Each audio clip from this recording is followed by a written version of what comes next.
goddamn computer. I'm sorry. Don't worry. Then you're going to be like watching both screens. You're not going to be focused. It's going to be like me on gummies. You're just not going to be there mentally or physically. Just in orbit. Just in orbit. Just fucking. That's how it was when I watched Dave Chappelle. When I went with Bill, I was orbiting the TD Garden watching Dave Chappelle. I was having an out-of-body experience. It was beautiful. I don't like this silent live situation where all I love it because I just like it because it throws you off and now you're all fucked up and I like it. I like it. You ever drop mother jokes to people that aren't used to that? Yeah, I did one mother joke. I had one of those guy. today. Have you ever done one and the mother was dead though? No, they just took the guy off by surprise and the joke was sexual in nature, so he wasn't too pleased with it. What kind of mother's jokes are not sexual in nature? Yeah, what was it? Well, so they were talking some stupid golf thing, and then he said he was talking about the double knuckle technique, and I said, of course, the layup. I used the double knuckle technique on your mother last night. Yeah, yeah, of course. And he was just He was like, "What the fuck?" Yeah. You didn't remember my goddamn mother. I know my knuckles have, bitch. Mother, whoopsie. My mother. Sorry. Speaking of mothers and knuckles, what do you say we start the show? The Simple Minds Sports Show. We're talking all things good Boston sports. A couple of laughs in between. We're going to do some opening takes again. I asked in the text chain, what would your opening takes be again? You did not. You did not. You did not. You fucking liar. You're a liar. Look it up. Okay. Look it up. As I go to the tape and yet again prove myself correct, why don't you start, Ray? Where is it? I want to see it. Fucking talk. All right. Thank you there, Richard. Celtics are playing game 2 right now. The beautiful thing about the Celtics right now is Jason Tatum doesn't have to be the alpha right now. At 2:15 today. I'll be jazzed up, baby, says Ray. Don't you worry. At 2:15, opening takes, : who wants what? Then I said, need a comedy segment. This would you rather? And then Bobby said, I'd name the show, bitch. Why don't you do something, you fat fuck, Ray? 2:15 to 2:19. Go look it up. 2-2. You were saying? Thank you, Richard. So, like I was saying on my opening take, Jason Tatum doesn't have to be the alpha in this series. All the guys are playing around him, playing beautifully. Jaylen Brown has stepped up. Derek White is him. He is playing beautifully. Drew Holiday doesn't have to score either. This team is well-rounded, unlike any other team that we've been playing. We have all these assets, and you don't have to rely on one guy like Jason Tatum because he is our superstar, but you don't have to rely on him, and it's a beautiful thing to watch. It's beautiful basketball to watch. It's team basketball. Something that we haven't seen in a long time in the NBA because it's always been ISO, and all these superstars getting theirs. It's nice to see role players getting theirs and the Celtics team rolling right now. And that's one thing I like. Jason Tatum doesn't have to be that guy. Fair enough. I have a different thought process and theory on what Tatum is doing right now. Are you grabbing your gullet like your turkey neck? Yeah. What's the jersey you got on there today?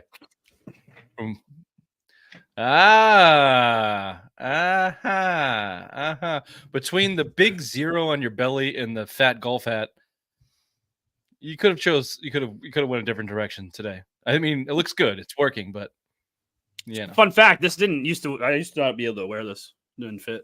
Oh, congratulations, buddy! Nice, thanks, guys. One more nit to pick here. If you keep pretending to be some 17-year-old asshole saying he is him, or whatever that stupid goddamn phrase is. Barstool, dude. Fucking A. Fuck you. Yeah. Banner 18. Speaking of 17-year-olds fucking assholes, Barstool. We're not in 2008 anymore, okay? That shit's not cool anymore. We're in our 40s, just fucking nearly in our 40s. Just like he's playing very well. Let's just speak proper English, especially when Derek White is playing very well and very deep from the three. He's playing well. He is him, bro. He is him, bro. What the fuck does that even mean? So stupid. I tell you who's not him. David Pastrnak in a fight on the ice, on the sheet.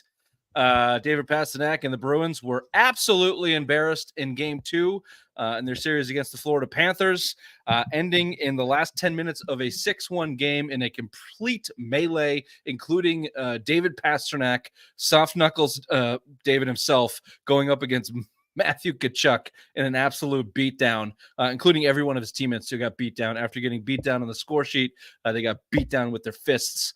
Just an overall embarrassment for the Bruins in game 2. Someone expected. I mean, you had to expect the Florida to push back. You had to expect some of that momentum and energy to wear off a game 7 win against Toronto. But in that fashion, that's a tough one to take. We'll see if all that fake, stupid, in my opinion, fighting at the end can propel these guys to make it a series. I'm talking about the Bruins. We shall see. So do a little Bruins talk there. Chief Bobby, your opening take. Speaking of embarrassing, the more that Robert Kraft has become the face of the New England Patriots, the dumber they look. Ever since Belichick has left, he's kind of looked nothing but smart and funny and witty and capable. And the more we hear from Kraft, he kind of sounds like an asshole.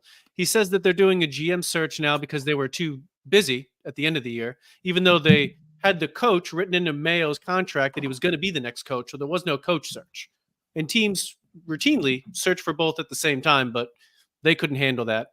He's giving off the air that he's smarter than everybody in the room, but he's coming off dumber. Yeah, don't disagree with you there. Do I have control? You do. Fuck. I have control of the board, ladies and gentlemen. How'd you do that? What's that? I muted him.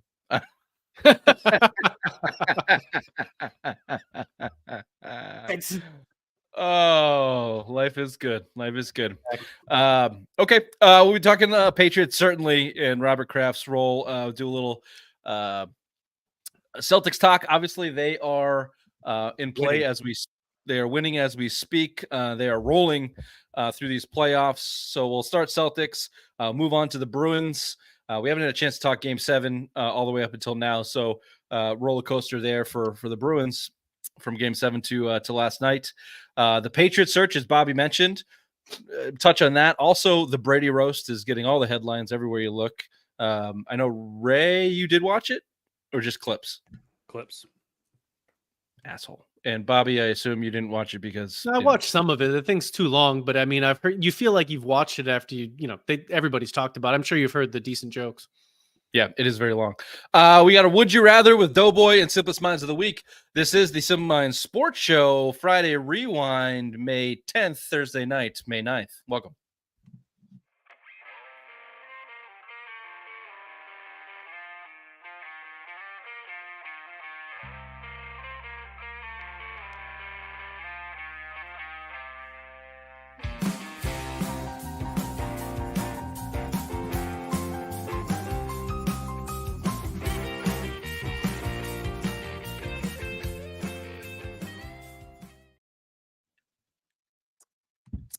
Welcome to Semi Sports Show. If you're watching on YouTube, you're welcome. New room for Bobby, a new / old jersey for Ray. Now as he's losing that little tum-tum, he's able to fit back into the What's good the old LB count, Raymond? I had a bad week. I probably gained a pound or two, so I'm like the 191, 182. It's all right. It's all right. Double dose tomorrow. Would you say you've plateaued or? No, I just got to start doing a little bit more cardio. I'll get there. Don't worry, baby. Okay. I have a decent cardio regimen. You want to hear it? Fucking your mother? Yep. Layup. See, Bobby? Layups. All night long. I mean it was hard to resist. It's hard to resist. I mean, yeah, whatever. Fucking. You can't set up your own layup. You can't alley-oop yourself when the other guy has to lob it to you. Yeah, you should have just. It would have been. Oh, you should have just been like, oh, what is it, Rich? What's the cardio exercise that you have planned? Yeah, we're all part of the same team here, Ray. You know, would it be fucking my mother, Richard? Why don't you stop being Jason Tatum and being a little more Derek White? He is him. Why don't you be He is him. I am him. Exactly. We need a little bit more of an unselfish, heroic performance, okay? I'm sorry, boys. You're something. That's my I fault. don't know. I'm not quite sure what it is. It's not him. You're welcome on YouTube. If you're listening on your preferred platform, whatever podcast platform that may be, subscribe, rate, review, tell your friends. As always, tell your mothers. All right, let's start with the Celtics talk. Wake me up in June. This thing's over. Absolute Celtics rolling through the playoffs. You're shaking your head. You're watching the game live. What's the score? 54-54. 2 seconds till halftime. Okay. That's fine. I just don't want the bad juju. I just want to make sure that we're like, no, we're not rolling. This might be a tough series. Here's they've tied the franchise record for victories, for 20-point victories, 20 or more point victories with 4. Okay, they did that in 6 games. In their 4 victories, they have won by 20 or more points. The NBA record, playoff record for 20-point victories is 6, set by the 95-96 Jazz. The Celtics, to your opening take, Ray, are absolutely rolling over these inferior opponents. It didn't even look like they wanted to be there in game 1. I was actually getting aggravated by how little defense they were playing. If they were just playing street ball up and down the court type of game. And then they locked in a little bit further, and the Cavs just don't have the artillery to keep up with them. Donovan Mitchell looked like he was a racehorse, Kentucky Derby racehorse that needed to be brought out back and shot. He was so exhausted by the end of that thing, trying to keep him in it. So even if they stay close in this game, even if the Cavs pick up a game, it's very hard for me to see the Celtics not winning this in 5 and a couple of more of those victories being by 20 or more points just because of the talent disparity. That being said, they're not doing anything to change my mind about who they are. They're just this good. And we've talked about it. They could be this, especially in the East, because the teams are so piss poor. They could just be this good and walk to the NBA Finals with very, very little pushback and adversity to get through. But that's not saying that they're not playing well. Certainly, Jaylen Brown and Derek White leading the charge. Jaylen Brown, the leading scorer, with 24 points a game. Derek White, 23.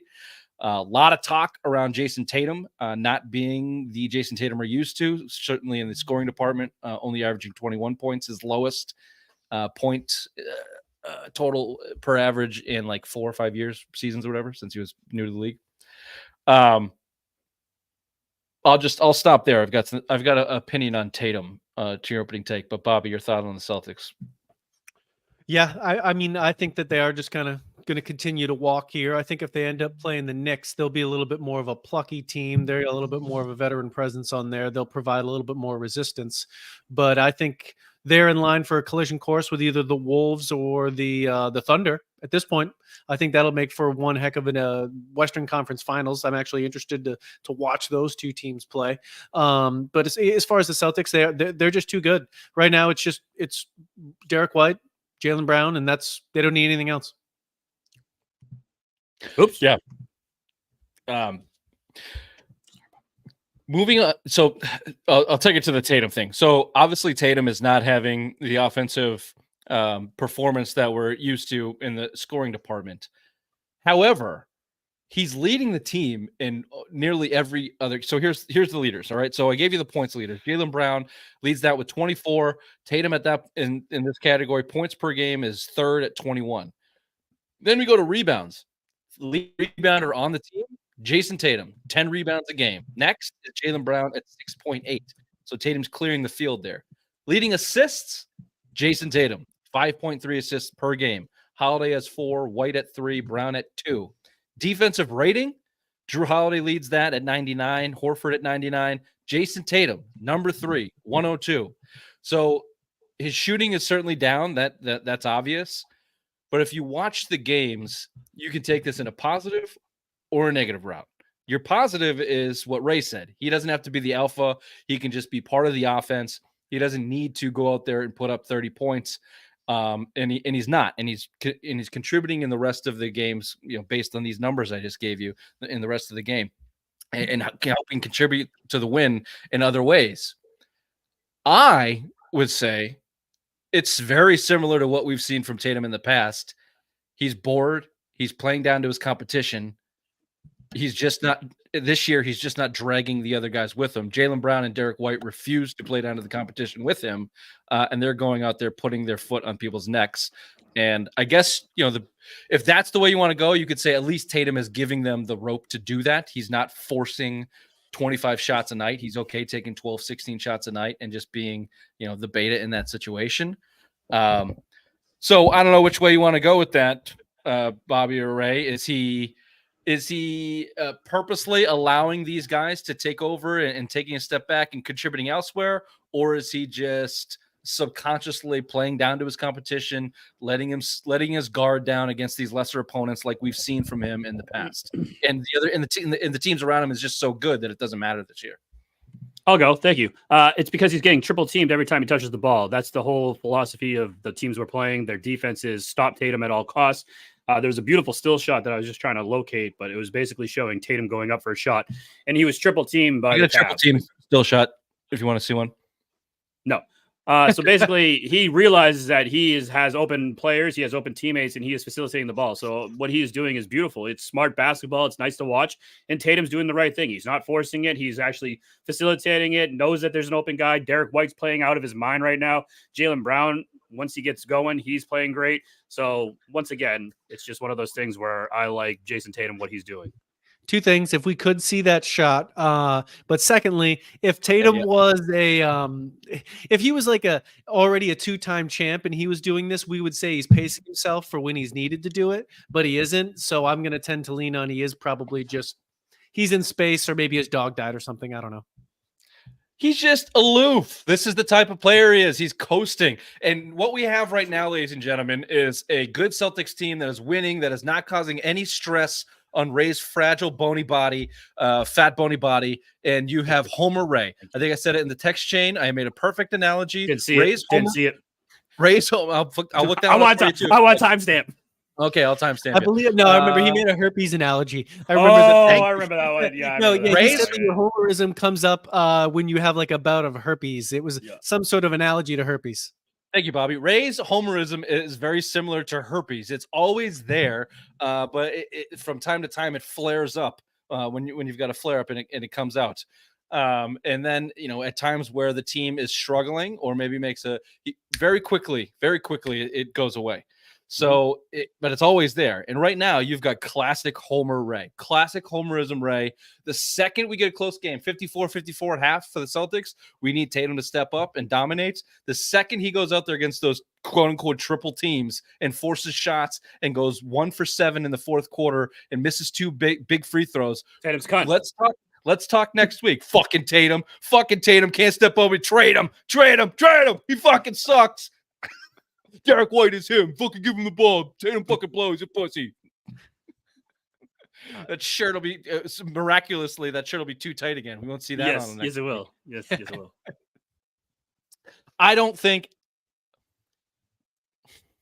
I think this team is different. I will say. I said that last week. I think there's a different mentality. I think Drew Holiday makes a difference over Marcus Heart and Soul Smart. I think Derek White has taken a step forward. I think Joe Mazzulla is more experienced. I don't think Tatum's changed. I think Tatum is status quo, which is very, very fucking good, but is yet to prove that he can be him. If I wanted to speak like Ray. And you said that so many times tonight. You're trying to act like a fucking 18-year-old punk now. He hasn't had an opportunity to do it in this series outside of what I would call Game 4 against the Heat. The first 3 quarters, I thought he was excellent. Again, not putting up 50 points, but doing all the other things, even offensively. So, the story is the same with the Boston Celtics. They have yet to be pressed in clutch and late execution situations, which is their final test, in my opinion. But again, they just may not need it. Like to think that they're not going to break that Jazz record of 6 victories of 20 more points looks like, I would bet against that this year. It looks like they're going to be able to do that. And they're not even shooting the ball very well, like Derek White is. But Jaylen Brown's not shooting the 3 a whole lot. He's driving the lane. Everybody else is not shooting very well. So, wait for a game where they hit their 49% 3-pointers. They're going to win by 45 fucking points. So Derek White's been the 3rd best player in the NBA playoffs, behind Edwards and Brunson. I think you're right. Right. Yeah, thank you. I want to go real quick. Do you think if this is a close game tonight and you don't win by 20 points, that they could have a Zoom conversation with your mother? Because she likes to be pressed and pressured at the right times. I don't hear a lot of laughs on that one. That was bad. And you stopped me.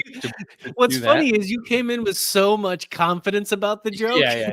Oh, no. I'd like to add something. I'm a fucking idiot, basically, is what that was. Everyone listen to me. Everyone listen to the dumb boy that has something to say. Like an idiot. Take a gummy. Thank you. No, I don't want to go sleep yet. I want to go sheepies. A still shot though, if we could see that. Well, across the end, that's what you have in the Celtics. We'll see. It's halftime now, 54-54. Is that the score? Correct. Okay. NBA playoffs around the rest. The Knicks are up 2-0. Bobby, you think they're a challenge for the Celtics? I do not. I think the Celtics will win. I think they might not get 20-point victories. The Knicks have been very, very good in late game situations, but they don't play. Jalen Brunson hasn't really had a guy that can defend him like Drew Holiday can defend him. No, and for some reason they don't double team him and get the ball out of his hands because they're a bunch of morons in there. The Knicks don't play a ton of defense. They're winning games in the high hundreds. With it's one-on-one basketball with Jalen Brunson. That's not sustainable. I agree with you. They are a more physical challenge, and they've got a little bit of the red ass, as you would say. That Josh Hart. Because the Bruins were getting smoked so bad, I flipped over to the Knicks Pacers game last night, and that Josh Hart guy is really starting to annoy me. He's starting to want to be one of these guys that thinks they're better than they are. And if the Celtics were a team that had any balls, they'd walk into next year and just fucking annihilate them. Just send them home in their diapers. They won't. You're probably right, Bobby. It'll probably go 6. There'll be tighter games than they should be because the Knicks have an immense amount of balls. Brunson's balls are dragging through Madison Square Garden. The Celtics just have too much talent. The same story we continue to tell over and over again. Well, do you think also the Knicks are like coasting to the Eastern Conference Finals? I mean, they played a banged up Bucks team who didn't have Giannis, who Damian Lillard didn't play the whole series either. Then they're now playing the Pacers, who, I mean, they're not banged up, but they're not what they were in the regular season by far. They're kind of like choke artists right now. So are they having like an easier time going to the Eastern Conference Finals? And when they play us, they're going to be like, oh shit, it's actually a true challenge now. The whole East blows. Yeah. That's what I'm saying, though. And the Knicks are struggling with all of it. So they're winning, but they're not. They haven't really had a big test yet. I mean, they played the Sixers. I don't think they didn't play the Bucks. The Pacers played the Bucks. Oh, I'm sorry, they played the Sixers. Yeah, I'm sorry. I know what you're saying, and that was a tight series. But they have been very, very good clutching late all season long. The Knicks have. Again, when you play the Celtics, how many of those games are going to be close and late? If the Celtics keep playing the way they're playing, not enough of them. Did you see this? The Pacers are pulling a Houston Rockets. Remember when James Harden? What year was it when they missed 27 threes straight and they lost to the Warriors? That was the Houston Rocket team. Houston Rockets, yeah. Whatever year that was, they and their fans like did a deep dive in all the quote unquote missed calls that they had in that series, and then the Rockets went to lose. I saw that. Yeah, I saw that's what you're talking about. Yep. Very embarrassing. The Pacers basically did the same thing, and their bitch ass coach Rick Carlisle is groveling like a sour little boy. They chronicled 78 missed calls over 2 games against the Knicks, and Rick Carlisle is bringing up mid-market teams in the NBA, and they should get the same calls in Madison Square Garden. Shut up, you pussies. The same guys that stole Giannis's 64-point ball, and then Giannis went crying in his Cheerios to go get the ball, and then he almost had a fake NBA fight in the tunnel over the thing. This Rick Carlisle, good God, man. Like, first get a toupee, put on a suit, and shut the fuck up. Wow. 78. That's a lot of calls. That's a lot of calls. Yeah. Yeah, you know what's always funny about these ones that they do about the losers when they do this? They don't go and see how many missed calls are for the other team as well, because it's the NBA. No, because they won. So you don't want to. There's 78 missed calls against the Pacers. There's probably 68 missed calls against the Knicks. Like it's the NBA. They suck. They're terrible officiating. What do you want? So there you go. Knicks are up 2-0 over the Pacers. The Pacers are choke. Halliburton is not the player. He is not him, right? I'm just going to keep going back to that because it sounds so stupid. You like it. I think you fucking like it. Let's be honest. It's so dumb. It's you so like dumb. He is him. I'm going to buy that shirt now. I'm going to buy that shirt. Which size are you? Large? He is him. Me Too's coming for that phrase. They're going to take everybody down that uses it too. Watch out. He is him. Not in my fucking house, ladies. OKC up 1-0. They play the Mavs tonight. OKC. Yeah, Minnesota up 2-0 against Denver, who have 2 nights off. We won't see them till next week. Speaking of babies, Jamal Murray, that baby. Yeah, they're a little bit. And he got pissed. They got fined $100,000 too. It's a lot of money. I mean, Jokic wins his 3rd MVP. They're very, very good. But up until they won last year, they were choke artists as well. And now this year, they are getting pushed around by. Good or bad for the Celtics if they get it bounced? Great. Yep. No good, no bad. Great. You see Jokic celebrating his 3rd MVP too? He goes like, yeah, won, great, yeah. Does it come with a racing horse? Yeah, exactly. I want to go back to Serbia. Yeah. Oh no, that clip. When's the parade? Thursday? Oh no. I have to go home. I got to go home. He's the man. I don't know what that team looks like for the Celtics, though. No, Denver has their number. The Celtics are mentally soft. Anybody that thinks that the Celtics need a challenge in this playoff run to get no. Give me the softest, most buttercup, fucking puppy shit road possible, and maybe, just maybe, if they win it, they will have the confidence to deal with adversity moving forward in future years. This year, hell no. Hell no. You need to put something to put your hat on and be like, okay, we won a championship. Now they know what to do. Yeah, exactly. Now they won't get all fucking, their buttholes won't clench anymore going to the finals. After they get through the warrior that is Chet Holmgren, they'll be like, we've done it. They already have the arrogance of a multi-championship team. Might as well like have one on their shoulders and know what it actually feels like to do it, to maybe deal with adversity moving forward. But no. Denver, no. Give me Minnesota in their inexperience, in their give me OKC, give me fucking Dallas, give me fucking anyone but Denver. Anyone that's oh my God. Did you see the highlight after when Luka got hurt and he's laying on the floor? It's just like this massive person. It's like if you just showed it like a picture of that guy, you're like, well, that's a guy in a men's league that just got hurt. It's like that's not a professional athlete. Done that. Did you see the OKC fan courtside that threw the ball away from Luka, and then Kyrie had to come over and give a soliloquy on the injustice of NBA players to him? I'm guessing that's what he said. That's something to say. Probably just pull over the book, sat down next to him, and started reading. This is why the injustice of the NBA players are at where they're at right now. You know? Celtics Mavs would be the softest goddamn NBA finals in the history of NBA. So many hugging, fucking Kyrie. Even though they lose, they'd go over and he'd be like, "Yeah, I made Jason Tatum the guy he was." Because of me, I will say at least Jaylen Brown, it feels like has got his mean mug on. I know him and Donovan Mitchell are friends, and doesn't seem to matter. So Jaylen Brown versus Anthony Edwards would be fun. I think that would be a fun matchup. Let's not put the cart before the horse. They got to get through the Cavs as we're in halftime at that point. Let's move on. Let's go to headlines with the obvious one. Richard, thank you. Let me do a little this first because you have controls. But thank you. Our Boston Celtics are in the first round, our first Eastern Conference team to advance to the second round, beating the Miami Heat 4-1. Game 5 saw no Porzingis. Still, the Celtics won 118-84. Derek White and Jaylen Brown both. Oh, this is not the right one, I don't think. Sorry. The Celtics took down the Cavs in Game 1 of the Eastern Conference semifinals, 120-95. Jaylen Brown led the Celtics with 32 points. Celtics play Game 2 as we record. It is 54-54 at halftime. Bruins are also in the Eastern Conference semifinals as they look to get revenge on the team who bounced them in the first round last year, the Florida Panthers. Bruins took Game 1 with a score of 5-1. However, Game 2, the Bruins didn't show up, losing 6-1. Game 3 is Friday night back in Boston. The Patriots begin interview process looking for the next GM.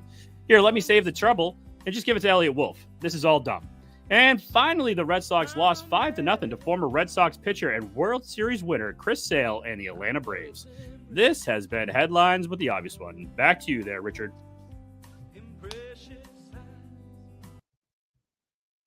Thanks, Ray. You're welcome. God, you still don't have a goddamn...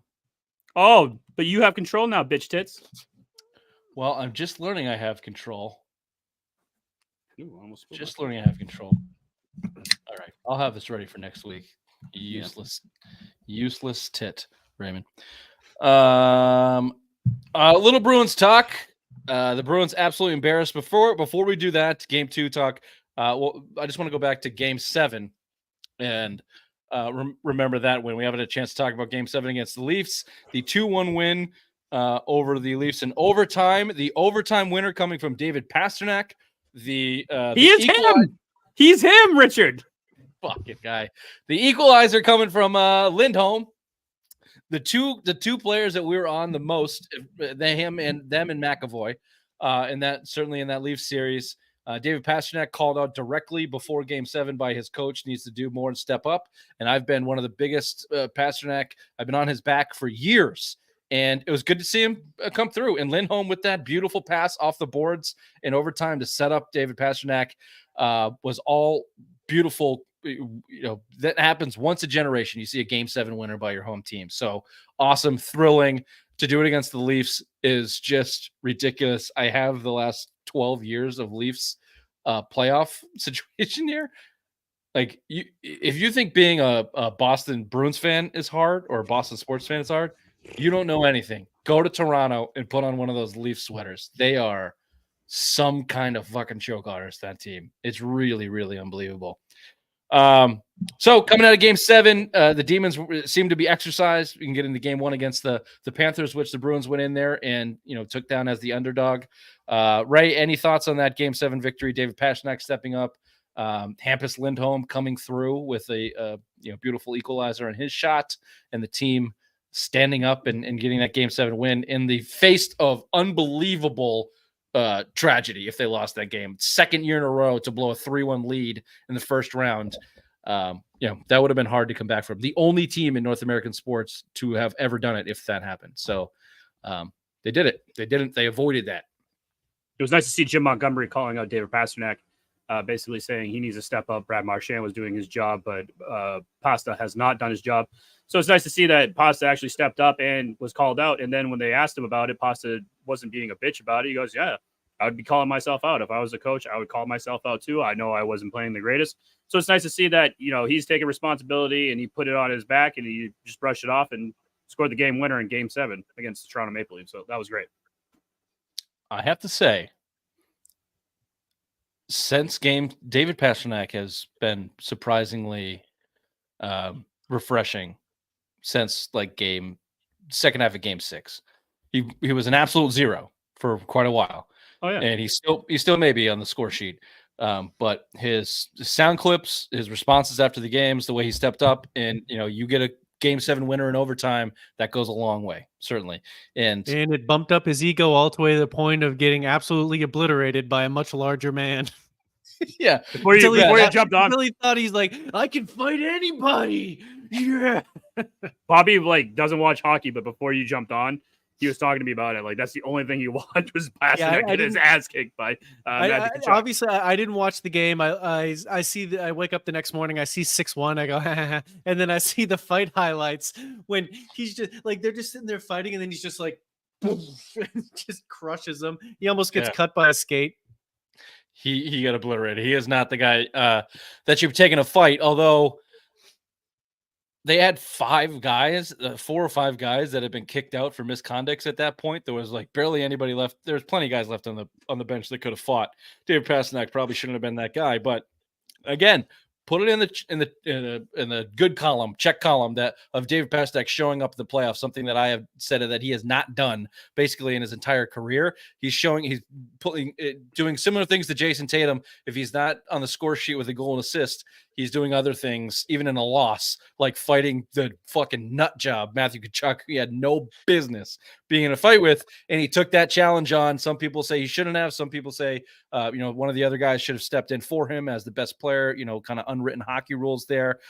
Personally, I think the end of that game was a fucking embarrassment. I think fighting in hockey and the NHL hockey is dumb. It's stupid, especially now in a sport that they don't even let you basically hit guys anymore. And now you kind of fake pillow fight there's no big tough guys to actually have fights anymore. I think fighting in the NFL is just dumb to begin with. To stop the game so people can punch each other in the face I know that sounds whatever, pussy. It's just stupid to me. It's stupid. It's a game. But he crush each other on the board, Montgomery though. And in part of the game. Fighting is just dumb. He has Jim Montgomery if he can go after him, and Jim Montgomery gave him the go ahead and said, "Go do it." And then after the game, what he said was basically, "I would fight for any one of these guys on this team." He was basically like, he doesn't have the C on his chest, but what his speech was after the game was basically, "I would ride and die with all these guys, and I would do it again. And if I have to get my ass kicked to get these guys going, I will do it because these are my guys." And I want to win for my brothers. That's fucking beautiful. That's beautiful. You asked the coach, hey, coach, I want to go fight that guy. Sit down, Langevin. Coach, I want to go fight him. Langevin, I said, sit down. Like, what? No, yeah, he gave the dot of approval. Go get your ass kicked, little boy. Yeah, exactly. I'm not saying what Pastrnak did, and I just gave him credit for all those things, Raymond. I just said that was great, showing leadership. Excellent. No, I'm showing agreeing with you. Other ways. I think the fighting itself is stupid. And the way the Bruins ended that game with the last 10 minutes of the game just being after every blown whistle, after every goal they gave up, basically every other 30 seconds, they get in some fight and half your team gets kicked off because you're getting your ass kicked and the other team's taunting in your face because you're playing like absolute dog shit. You have no ability to clear the puck out of your own zone. You have no ability to stand your ground in front of the goal. Your best defensive player, McAvoy, is an absolute fucking puddle out there. So you were railroaded, embarrassed, and they were giving it to you and on the score sheet and also in your face. So then you fucking fight for 10 minutes to end the game. I get you want to push back and you don't want to walk out of that stadium as a 8th grade Langevin, limp as shit. You want to have a little bit of fight in you as you walk out of there. 5 shows in a row, you've gotten one of those for fucking 10 minutes, and you lost every fight. You got your ass handed to you. You got beat up, like with fists and with goals. I just thought it was. I just felt Bush League, and like it was embarrassing, and you just got owned. You couldn't compete, so you tried to muck it up and fight, and they kicked your ass in that too.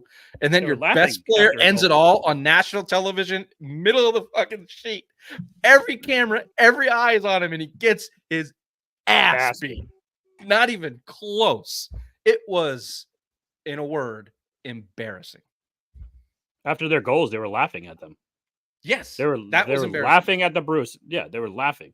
And then you have to get fucking Swayman, who's been playing lights out, gets pulled because of the embarrassment that's on the ice. So now what's that going to do to his mentality going forward right now? Now Allmark's probably going to start game 3 in Boston. What's going to happen there? Allmark hasn't played since that debacle against the Maple Leafs. So what's going to happen there? So now there's all these there's like a occurring effects from all this stuff that's happened in this one game from the Florida Panthers demolishing us 6-1. Yeah, I wouldn't be so sure, Mark. I think it's very possible he gets it, but I don't think it's a foregone conclusion. It was I think it's going to be him. I don't know. I really don't know. It was the right call to pull Swayman, though. Like, they just had to get him absolutely. Out of it. Yeah. He was just getting ricocheted. Like, he's getting shrapnel from his teammates blowing so badly. He was still excellent. I mean, he still continued to make excellent saves in that game, but when your defense completely collapsed, it's a little tough. And when you're getting streamed by your own fucking defenseman all the time, McAvoy, it's kind of hard to fucking see. He's a piece of shit. He is a pro. He's a liability out there right now. Mm-hmm. He does not belong on the ice. Remember last year, Lindholm was like that? Lindholm was the fucking problem, the fucking defender that they were like, what the fuck? What are we going to do with this guy? Now it's fucking McAvoy. Lindholm's not that guy this year, but McAvoy is. Charlie McAvoy was responsible for the first 2 goals, solely responsible for the first absolutely. 2.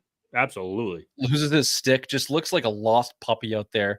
Gets beat in the backside for that second goal. First one he can't clear. He trips over himself. He doesn't know what to do with the thing. Yeah, he should give his money back. He was like that in the Toronto series too. Toronto series, he was fucking screening Swayman. Yeah, he's been playing terrible. Won't shoot. Can't cycle. He's scared. Yeah, something's up. I don't know. It might be an injury. Maybe that's causing him to be a mental midget. I don't know. Ooh, you can't say that. Can't say that. Beep that. Mental midget. There's only one person watching. Doesn't matter. Beep it. I'll beep now it. It's 2, bitch. There you go. Let's end on a positive note. Let's talk about the Maple Leafs and their putrid playoff performances the last 12 years I have here, something like this. We're going to go backwards, okay? We're going to go this year, obviously, round 1. They lose in Game 7 to the Boston Bruins in overtime, historical fashion. Last year was the first year in 11 season 1 2 3 4 5 6 7 8 9 10 11 just that I have here before that, and I forget what the numbers 20 I thought it was 20. I thought it was 20 seasons. They didn't make it to the I didn't even round. go past 2012 where they missed the playoffs for a number of years. Last year 2023 was the first time we got to the second round in called 20 plus years, and they lost. They got blown out 5-game set. The year before that, another Game 7 loser in round 1. Didn't get out of the first round. The year before that, another Game 7 loser. So anyone keep a track at home, the last 3 out of 4 years they have lost in Game 7 in the round 1. Before that was COVID. If you remember, they had the qualifying round. Couldn't get out of that best of 5 series. They lost in Game 5. Year before that, 2019, the Boston Bruins yet again in round 1. They lost in Game 7. The year before that, 2018, Boston Bruins in round 1. They lost in Game 7. The year before that, round 1, they lost in Game 6. They missed the playoffs for 3 seasons before that. 2013, they lost in round 1 to the Bruins in Game 7. And they missed the playoffs from 2006 to 2012. Wow. I'm wondering what's wrong with Austin Matthews, though. That's going to be the big thing. I want to know what the undisclosed injury was for him, because if he can't play, he didn't play in 5 or 6, but then showed up Game 7 and had like minimal ice time. There has to be like a big injury to this guy who had 61 goals in the regular season to not be able to play in 2 of the 7 games. I guess here's what I'll tell you. Wouldn't matter. 7 out of the last 12 playoff appearances they've lost in essential Game 7s. 1 Game 5 in there. Hey, at least they make it 7 games, though. At least you get to the doorstep with all the pressure possible and keep it competitive. Puke down your sweater. And that'd be one thing if it was, the Arizona Coyotes, but it's the Toronto Maple Leafs. They, you think that you're serious as a Boston Bruins fan, that those hockey fans up there are ruthless. They're unbelievable. Well, you saw the crowd when they scored the game winner, David Pastrnak, in that little assembly outside the stadium. That just they didn't know what to do. They turned the TV off immediately, and they're just like, "Fuck, fuck, eh? Oh, fuck, not again, eh? Fucking Canadians." Jen a couple pops, eh? Sorry, French fries and gravy, you queers. That's poutine. Poutine. You get some poutine. They're not as French as those assholes in Montreal were raised families from. Those people really suck. Toronto's more diverse and they're classy. They're classy. Yeah. They're kind of they're a little bit closer to those Montreal Canadians. You got a bunch of hookers and prostitutes coming down through I remember my dad used to get so pissed at those Canadian plates coming down over the border into New Hampshire and clogging up 93, trying to get these fucking Canadians. Go back to Montreal. Oh, you go to Hampton Beach, try to enjoy a nice little fucking. I can see him doing that. Goddamn Canucks! Fuck out of our country. Goddamn Canadians. Quebec. Look at this fucking Quebec. There you go. Game 3 will be on Friday night. We'll see if the Boston Bruins and all that ass kicking that they received can spark them to come back with a little chip on their shoulder at home in the Garden on Friday night. We'll see. We'll see if it's Swayman or Ullmark. You're right. It could be Ullmark. I think it's going to be Ullmark. That's what they're predicting. Hard to say in a game like that whether a goalie looks good or not, but very clearly Swayman still looked better. Ullmark hadn't played in a long time, so rust is going to be there, but he still looked. I mean, he looked slower, and Swayman's still locked in. I'd go Swayman, but we'll see what they do. Ullmark was undefeated against the Panthers in the regular season. I know this isn't the regular season. This is the playoffs. It's a different beast, but Ullmark did have a good record against them, obviously. But you don't think Swayman had anything to do with last night? No. No, his defense just... It was everyone else but the goalie pretty much fucking shit the bed. Yeah, when your shot attempts was for 55 to 30 at one point. Oh. Shots on goal ended up 33 to 15. It's not Swayman. No. All right, quick break. We back talk Patriots. I got my ball to my butthole, yeah. Oh my God, what did I do? I can't take a dump, 'cause now my balls are blocking up my butthole. Fool me once. 77-68, Cleveland. That's part of the show. All right, I don't want to hear the rest of the show because I'm gonna go watch the game after this. Okay, no more. I recorded it. Cool. So, hush now, child. Hush, child. I find watching games, I record the games. I don't see who wins or loses, and then I just watch them after, skip the commercials. It's a lot less stress, even though you don't know the outcome. For some reason, it has been decided. Yes, fate's already happened. Like it's Yeah. You can't do anything. There's no juju that you can change anything. Yeah, you're just there to see the results.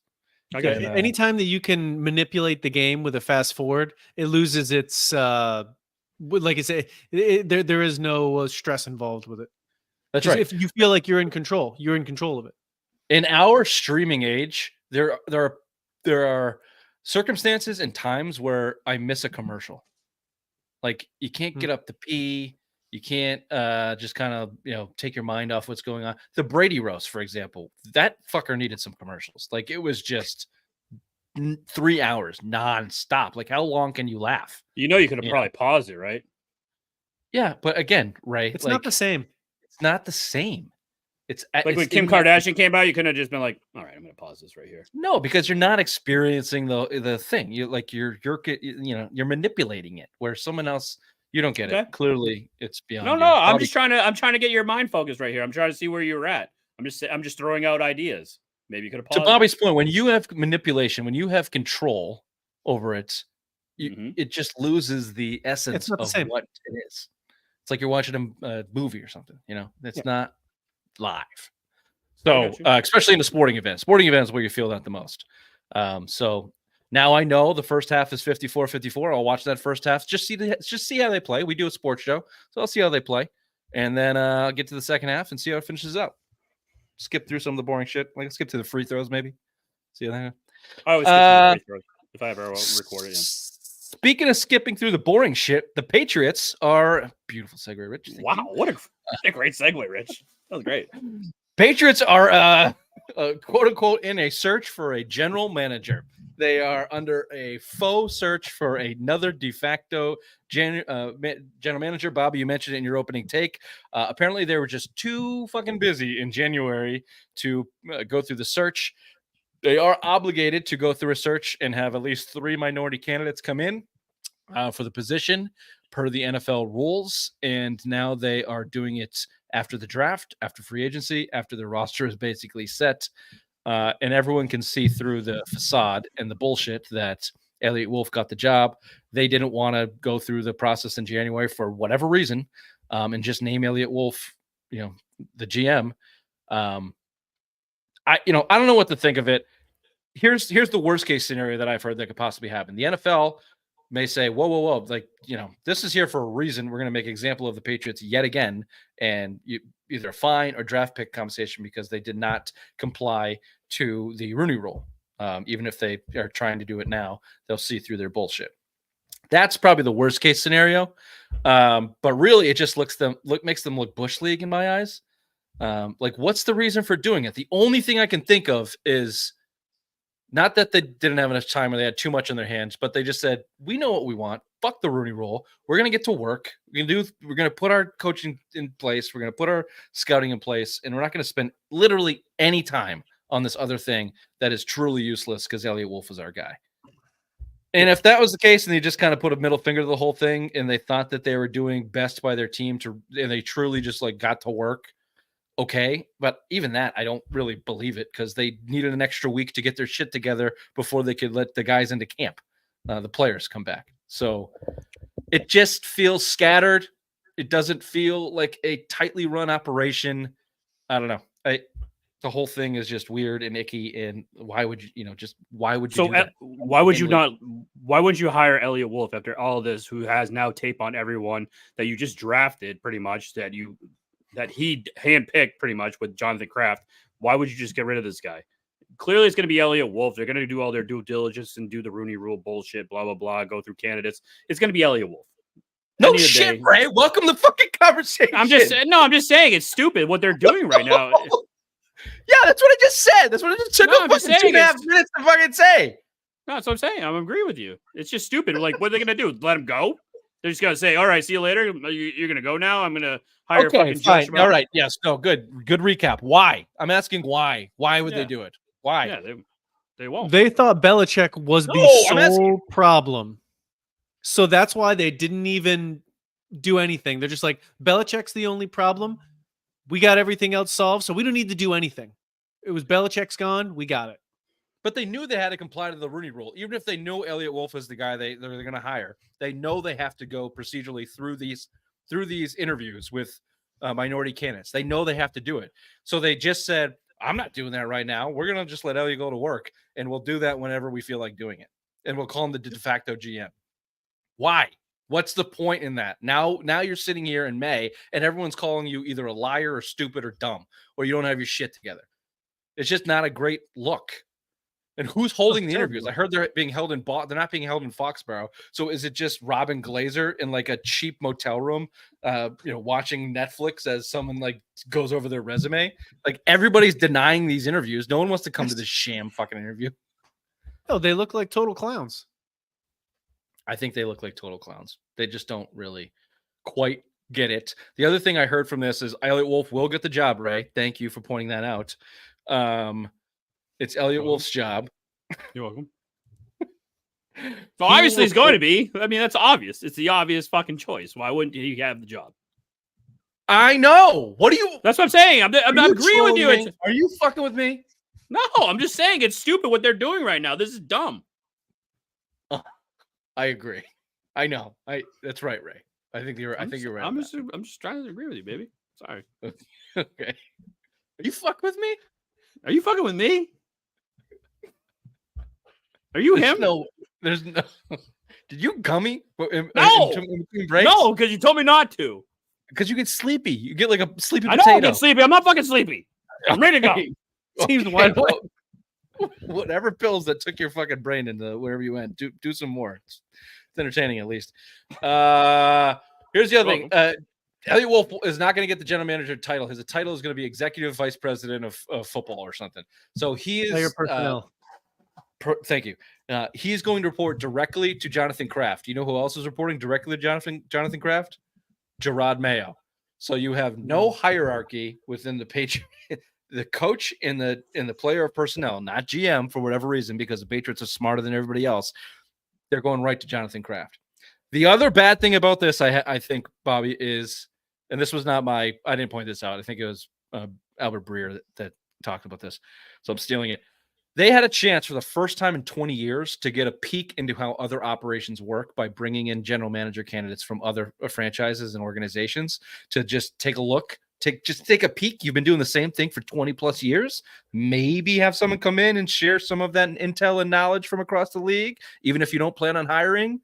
But no, to your point, Bobby, it was all Bill's fault. We've got it under control from here. We're going to put a different hierarchy in our program because we run it like a business, not like a football team. We're the Crafts. We're smarter than everybody else. We don't have to pay as much. We'll just coach him up. Gerard's our guy because he worked with us in the private sector for a year and a half. Robin Glazer, here's the checkbook. And we're good. We're better than everybody at 4-12. 100%. They could have brought in, they could have gotten more information about how other teams do it. They might have even, also, if they had done it in January, they would have had all of the top end, highly qualified candidates that would have been available for these positions. They're getting turned down by bums. Who are these people? People we've never heard of. Continue to kind of be a clown show. Yeah. A clown show is Rich fucking trying to take control. Jesus. That's how you do it. See? That's how you do it. Solo, motherfucker. Well, at least somebody's trying to do it. Sitting back there all fucking dumbed up with you, whatever you're dumbed or gummed. I have not taken one gummy tonight. It's hard to tell tonight, Raven. It's hard to tell the difference. No, whatever you can't tell the difference because when I take a gummy, I fucking go sleepy. When I drink high noons, I get very mouthy. I have been drinking a lot of high noons tonight. You are very mouthy. This whole weight loss journey of yours has really thrown off the equilibrium of the show because beer is the secret sauce. That's where we like you. We like you on. You know what? I haven't had in a 4 or 5 crispy fucking 7%ers. That's where. Remember the what was the fucking white birch beer that I drank that fucking made me God, you used to crush double IPAs in No, that was a triple. That was a triple IPA. Remember that? A triple? It was a triple. We went on a show. Rich and I did some like Boston movie show with two other guys. And I just remember showing up to my son's fucking baseball game, be like, I don't know how I got here. I don't know what happened this morning, but my God. That's what I'm looking for. That's what I'm looking for. I'm looking for. You want me to time travel? All right. I'm looking for you to time travel. I'll time travel next week, baby. You want me to time travel? Might not have. Next week. We might need live beeps. Can we put this on delay? That's what, I guess I got to YouTube that after the show. That's what I'm looking for. Speaking of live beeps, let's take a couple minutes. Just go over this Brady roast. Ray, I know you have some clips, but real quickly, I did watch the whole thing, and here's the synopsis. Nikki Glazer, I hope you grabbed at least one of her clips, Ray. I did. She was the MVP. She had the best set. Kevin Hart was very good too as a host. Karate Man. Yeah. Well, let's not go further. Let me give you a little taste of Kevin Hart. Fuck you. Exactly here supporting you tonight, but just for full transparency, she came as Antonio Brown's +1. How does that? What?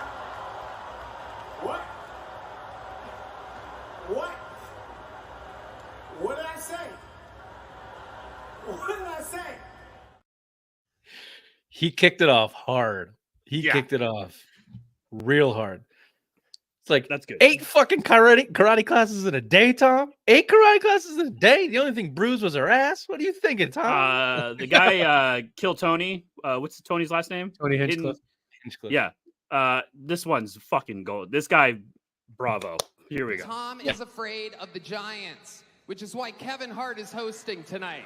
All night, he's been using the stool that Aaron Hernandez kicked out from under himself. Kevin is so small that when his ancestors picked cotton, they called it deadlifting. Tom Brady is a Patriot, which is surprising considering he looks like a Confederate fag. Clearly your ex-wife takes after you. I hear she's out there draining balls right now. People love you, Tom. You have the same fan base as Kyle Rittenhouse. Gronk, I'm happy you could take a break from writing Santa letters to be here today. I knew you were here when we were all out of chocolate milk backstage. You look like the final boss in George Floyd, the video game. Jeff is so Jewish, he only watches football for the coin toss. Nikki has such a bad eating disorder, the industry keeps shoving her down our throat. You might recognize her from her podcast appearances, specials, and winning the Triple Crown at Churchill Downs. You might recognize Kevin as the jockey that rode her. Oh, did it go to Kreischer? The king? Oh, yeah. Hold on. Why do you look like a gay Tom Brady? You sometimes gotta your coach. You know who else their coach? Giselle. She that karate man. 8 karate class a day, and she's still a white belt. The only bruises she had were on her ass. Do you know that every morning Kevin wakes up at 4 a.m. to make a movie? Oh, I love your movies, or as I call them, short films. You have 7 rings. Well, 8 now that Giselle gave hers back. Tom also lost $30 million in crypto. Tom, how did you fall for that? I mean, even Gronk was like, me know that not real money. Like, Bert Kreischer is a king. He looks like if the Tiger King and the Liver King only ate Burger King and had a liver that looked like Martin Luther King got beat up by Rodney King. An ex-athlete, high cheekbones, silky hair. You remind me too much of my stepdad now. Kim was terrified to be here tonight. Not because of this, but because her kids are home with their dad. It was Bert pretty Kreischer and Segura was fucking phenomenal. That 6-minute monologue they had, that was fucking awesome. The psycho, basically comparing him to Hitler. That was fucking awesome. They called him a psychopath. Yeah, a sociopath. Yeah. That was really good. The Gronk line from Nikki Glazer was, "Me no not real money." Classic. Speaking of fucking coaches, Giselle fucked that karate man. Yeah. You fucked that karate man, Tom. 8 karate classes a day. It was very, very good. It was too long. It was way too long. By the end of it, it was just too much. And then Brady got screwed because at the end of these, being roasted, you always have to go last, and it's a lot of pressure, and they're never quite that good because it's never a comedian getting roasted. It's a celebrity who's not good at stand up. So. But whoever was his writer and whoever chose for him to go like the super cocky, arrogant, fuck you, I'm better than everybody else route, they did him dirty. It didn't play to me. Like it just, and he's not good at acting. So you combine that with like, I'm an arrogant piece of shit. I mean, some of the jokes were written pretty well, but like he didn't deliver them very well, in my opinion. So I thought Brady sucked. I thought Belichick killed it. Belichick just has natural comedic timing, like, and he's so dry. Like, Well, when I sent you the opening skit with him and Drew Bledsoe, you're like, "Oh, great acting." That was terrible. I'm like, "Oh, this is gonna be bad." Like, that's what I thought. And then, yeah, but then after that, it was just fucking pure gold. Everybody wants to know, was it Brady? Was it me? Was it Brady? Was it me? It's both of us because of me. yeah, yeah. You know, I was thinking about some of the greatest passes Brady's had. He had that one to Amendola. Oh no, that was Edelman. That's right. And he had the other one to. Oh no, that was Edelman too. The Drew Bledsoe line was fucking classic. He's like, you know what? You might have 7 rings or whatever, but there's some things you'll never have. And what would you say? I just celebrated 27 years of marriage with my wife. Or something like that. I was the first overall draft pick. Well, you'll never be. And 28th wedding anniversary. I just Drew was really good too, and he kicked it off. So yeah.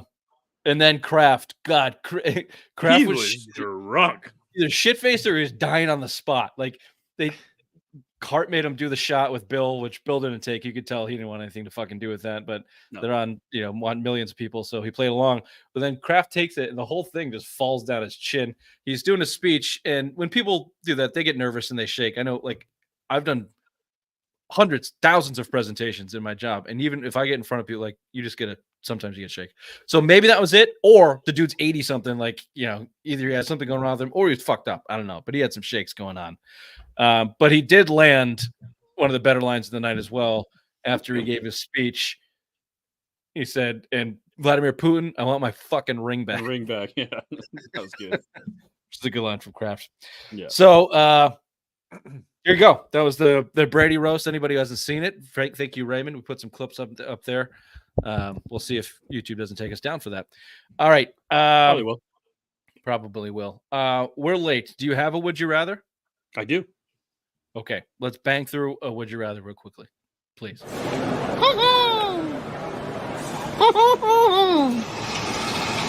892 is now boarding all passengers. Sir. I'll get it together. I promise.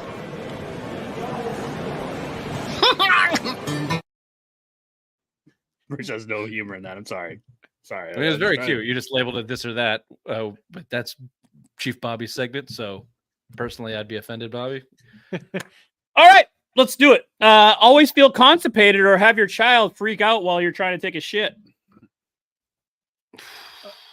I said this because Richard said and the kids freaking out. You're trying to take a shit and the kid's just hanging all over you crying. I sent this because Richard sent this beautiful video of his youngest daughter, Addie, just crawling all over him, crying, freaking out. So would you always want to feel constipated or just a child crying, freaking out while you're trying to take a shit? I'll hold the crying kid.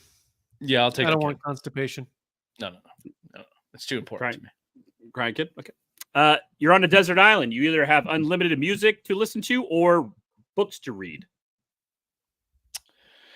I want unlimited to engage books? the mind. So Unlimited books. You can read books or you can just listen to music. Yeah, one or the other.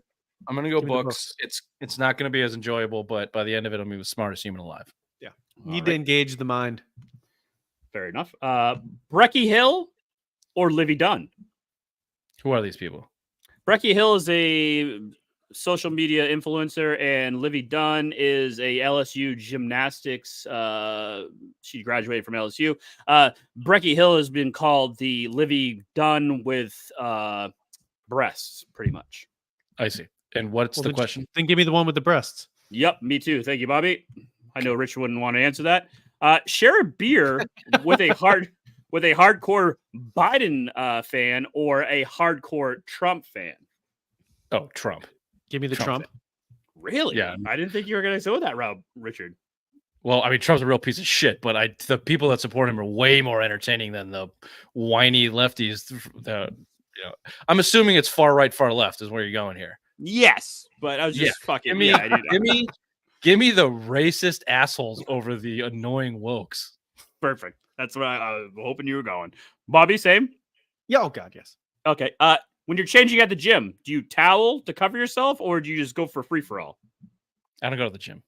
Well, if you did.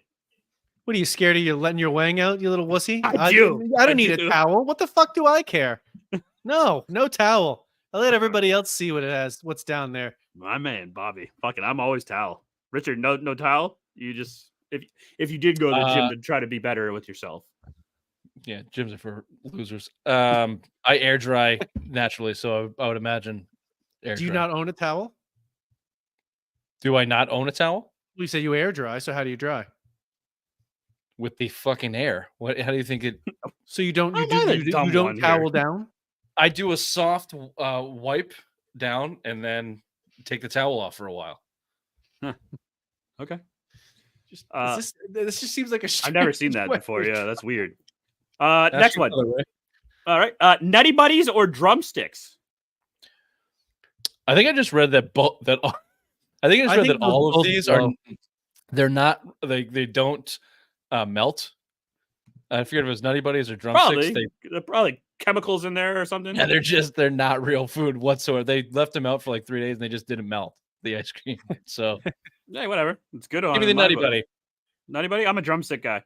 Bobby, tiebreaker. Drumstick if I have to choose. My man. Hot dog toppings. If mustard was eliminated from the world, ketchup or relish? Ketchup. Relish is a useless condiment. So Yeah, I'll go ketchup. Ketchup belongs on a hot dog. Anyone who's a straight mustard guy on a hot dog sucks too. Wow. All right. This next Ketchup, one I know is mustard. A good mustard is for like a brat. Ketchup, a hot dog, just fucking ketchup. That's all you need. Ooh, Anyone mustard you wanna and get ketchup? fancy with a hot Mustard dog, and get out of my ketchup? face. No, Mustard and just ketchup. ketchup. Just ketchup. Really? Just I ketchup. didn't on know a you were hot a dog. 6-year-old All child. dessert. All right. It's a very plain food. It's a poor person food with a shitty little bun. It's just a boom boom done. It's like enjoying It's a hot dog poor is ridiculous. person's food. You elitist bastard. Okay, how dare you? You go to a bit. Yeah, why don't you start that up with a Trump far why right, you- and yet you choose Yeah, I was to just gonna say slam that people with too, hot yeah. dogs? Yeah. You far right fascist. Yeah. Me and the Trump racists are going to be throwing down hot dogs with ketchup only. Yeah, you are. You're gonna sit there on your Barbie. Yeah. Mustard's for the libs. Last two more. A week at Disney or a week No. in North Korea. North Korea. Doesn't that look beautiful though? Look at that. North All Korea. day No North people walking around, no lines. You can do whatever the fuck you want. Years ago, when you told me you went to Disney and you told me how much you spent, I wanted to kill you. I wanted to kill yourself for you. Thank you. Yeah. Here's the last one. Never. Speaking of killing yourself, how would you rather go out? Burned alive or drowned in the ocean? Drown. If I could burn myself alive, but like run myself on top of Ray, so he gets at least a third. No, degree that's not part of it. I'll go that way. That's not part of it. That's not. That's part of how it, I Bobby. choose. It's my suicide. So I burned myself to death, but you get a third degree out of it. Murder suicide. All right, that's it. How would you want to go? Because I want to picture it. Oh, definitely drowning in the ocean. Yeah, but I'm pretty sure you float based off of the. Fuck you, Bobby. I'm not fat, you son of a bitch. Well, it's all the fucking salt. Look at those cheeks. True. All right, we're right back with Simplest Minds of the Week to close this out. Oh, back to school to prove to Dad that I'm not a fool. I will say, I don't know if you can tell by looking at me, I do have family members with Down syndrome. It almost got me. I dodged it, but it nicked me. Bit of a day walker myself. Are you stupid or something? I'm as stupid as stupid does. All right, not a whole lot here. Again, very little input from my co-hosts this week. You didn't fucking ask us, you son of a bitch. 2:15. I shouldn't have to ask. It's been doing this for 4 years. Like, come up with some fucking things to do. Is this our 4-year anniversary? Yeah, it's unbelievably ridiculous. Maybe just want to call it quits. Happy anniversary, Richard. Well, it's not for a few weeks. We've got time. All right. It'll be 5 at that point. That's how numbers work, right? 1, 2, 3. No. 4. 20. Oh, was that Jeff Frost that had that joke with Gronk? 22. Welcome to the Los Angeles Forum. That's also how Gronk counts to 5. 3 and 4 5. So it's mine of the week. Here's one. I don't know if it's simple mind or just a funny little thing here. The Seattle Mariners have more ruptured testicles in their franchise history at 5 than they do playoff appearances at 4 in their 44 years of existence. The ruptured testicle number is fascinating in itself, but the Mariners were good they've been good more often than not. To have only 4 playoff appearances is pretty wild. But even when Griffey and A-Rod were there, they weren't making the playoffs. I think they made that. They won that. They had the most season wins, right? With 116 or something like that. That was that one they had year. Ichiro, they had Griffey, A-Rod, Randy Johnson was there. No, at the same time there, Bobby. Until recently, good pulls. It was very hard to make the playoffs, and only 4 teams made the playoffs basically in MLB. So, but the ruptured testicle thing, they've had 5, not 5. I guess it'd be 5 testicles, 5 men. I don't know if either. If it could be more than one testicle. Did the same guy get? Yeah, I don't know if you got double whammied, double ball sack burst. I'm not sure. Bastards. That's gonna be tough. With the size of your gigantic cantaloupe, weird, grotesque nuts, Ray, are you ever worried about smashing them a little hard somewhere and not on my mother's face? And hold on, is it Ray Mr. C? Is he big nut? I have huge nuts. You have huge nuts? Like if I could have like pretty much. Well, then why are you covering your huge nuts at the gym? Why don't you let everybody see your massive sack? So small. I have huge nuts, small wiener. That's the problem. Well, I know that. Bobby, I could have done the lunar eclipse or solar eclipse by myself with my nutsack. I could have just blocked that fucking sun out by myself. It's like a bat wing. Ray's dick is like a little tiny acorn in an eagle's nest of fucking sack.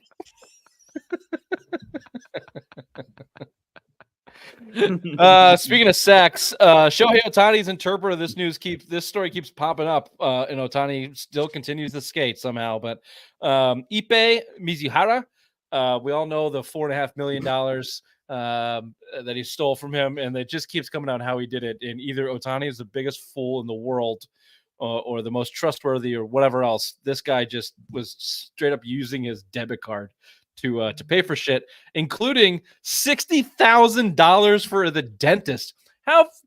Never mind that. So here's the story.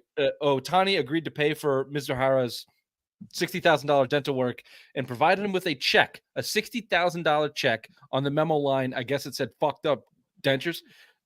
Instead, according to prosecutors, Mizuhara paid the bill with Ohtani's debit card and then deposited the check into his personal account. I have many questions here. Number one, how do you make a $60,000 payment on a debit card without your bank calling you saying it's just a fucking fraud charge right now? Yeah, a debt, like you have to punch in your PIN. Like, Mr. Mizuhara, that'll be $60,000. Can you put in your 4-digit PIN? That's ridiculous. And then secondly, how fucked up is your mouth? $60,000. There's no way. Probably like fancy he dentist. just went to Ohtani and said, Mito? No, I'm not. No, you got to do it now. You got to commit to it. You fucking started it. You got to commit to it. No, I can't. No, we're canceled. Mr. Ohtani, my teeth very bad. Mr. Ohtani, my like teeth he didn't go. bad. He didn't go with a doctor's note going. They say I need. Look at this. Look at the fucking outline I have here from the doctor that say I need 60,000. He was just like, hey, bro, my teeth are pretty bad. I need 60K. He was like, okay, and wrote him a check. But how much is 60K to a guy who's worth probably almost $500 million? Obviously, $4.5 million is nothing to him if he's clearly oblivious to this whole thing. That's what I'm saying. So he's probably trying to play. If that was a legitimate dentist appraisal of a man's mouth, that's a fucked up mouth. 60,000. I get dental work is expensive, but 60 grand. That's like, you better be getting a. He's got a whole new ice grill. Bentley. So there you go. You can. That's more of a PSA. You can pay $60,000 in dental work on your debit card if you got it. And then here's a nice one from our favorite publication, the New York Post. Zoogoers are outraged to discover panda exhibit was actually dogs dyed black and white. What are they going to do in China? They're going to protest that? No. You're gonna shut the fuck I'll up tell and you what, enjoy the the fucking Chinese dogs. government is a bunch of real fucking scumbags. Yeah, you're just gonna enjoy the fucking dogs that we painted black and white for you. Enjoy that. Yeah, kids. buried the headline here. This did happen in China. A zoo in China sparked all the pandemonium. Nice little play on words there, New York Post. I didn't catch that the first time. Sparked all the panda-monium after they dressed dogs as pandas because they didn't have the genuine artifact, as seen in viral photos. The fake pandas unveiled May 1st at the Taizhou Zoo in Jiangsu province were actually Chow Chow dogs, a big-haired breed from northern China. Blah blah blah. You didn't think to take what the fuck's a Chow Chow dog? Well, That's there's a the picture Chow of Chow. it in our email. You didn't think to put this in the thing to share, did you? No. Okay. Simple minds. But to your point, I did not tell you to do that. And just like in third 215. grade, Did I where see it? they asked Did I see you it to in make there? a step-by-step fucking instructions how to make a peanut butter and jelly sandwich, I will continue to try and do better on this program of asking. Take the peanut butter out of the refrigerator or the cabinet, wherever you keep your peanut butter. You keep it in the fridge. Do you keep it in the fridge? Wait a second, because you might land on this list if you Does your fucking dog keep your... like it cold when you wipe it all over your nutsack? You weird fuck. My wife buys the stupid organic peanut butter that has the fucking oil in it. So if you put it in the cabinet, it gets all yucky. Goes Okay, the so oil and it separates. First of all, you're a fact for fucking eating peanut butter with oil in it and organic. Second of all, it always stays in the cupboard. You never put peanut butter in the fucking fridge. Well, right. That's a beep. And good luck. There's a No, reason it's not beef because because peanut butter does not belong in a fucking refrigerator.